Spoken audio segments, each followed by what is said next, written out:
allowed to come near you, and this not so much for their protection, for they are our natural enemies, as for our own. For since they will not be utterly gainsaid, it must be seen to that they shall be quartered upon those who are least likely to corrupt them.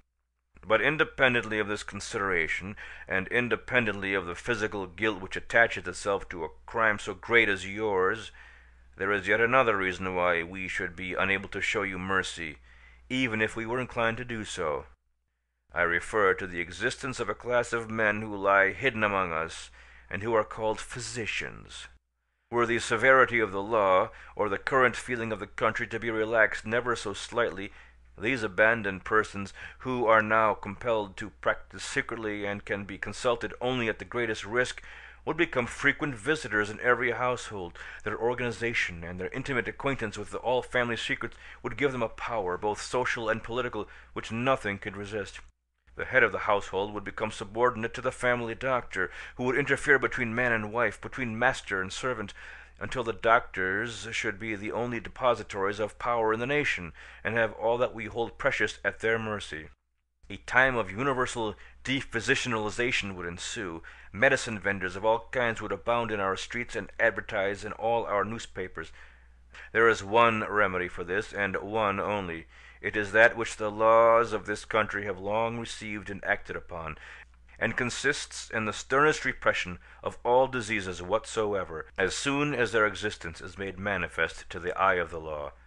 Would that that eye were far more piercing than it is!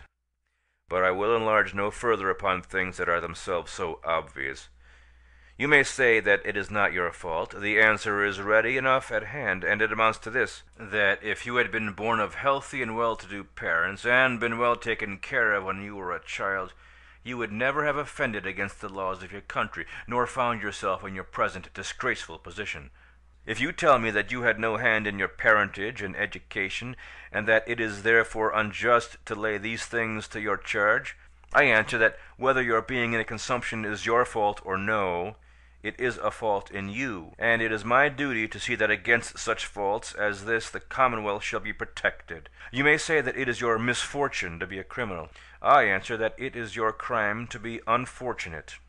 Lastly, I should point out that even though the jury had acquitted you, a supposition that I cannot seriously entertain, I should have felt it my duty to inflict a sentence hardly less severe than that which I must pass at present, for the more you had been found guiltless of the crime imputed to you, the more you would have been found guilty of one hardly less heinous.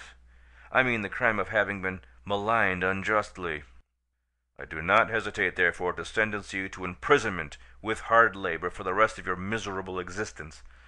During that period I would earnestly entreat you to repent of the wrongs you have done already, and to entirely reform the constitution of your whole body. I entertain but little hope that you will pay attention to my advice. You are already far too abandoned.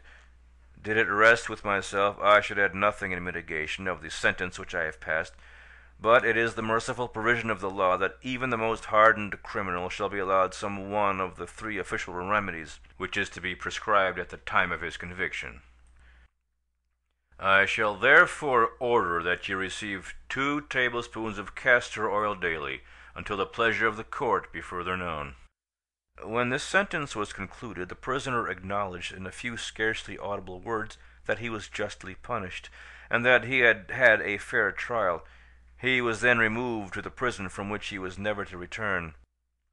There was a second attempt at applause when the judge had finished speaking, but as before it was at once repressed, and though the feeling of the court was strongly against the prisoner, there was no show of any violence against him, if one may except a little hooting from the bystanders when he was being removed in the prisoner's van.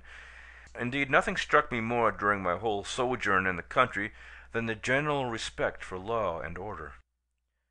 End of chapter 11.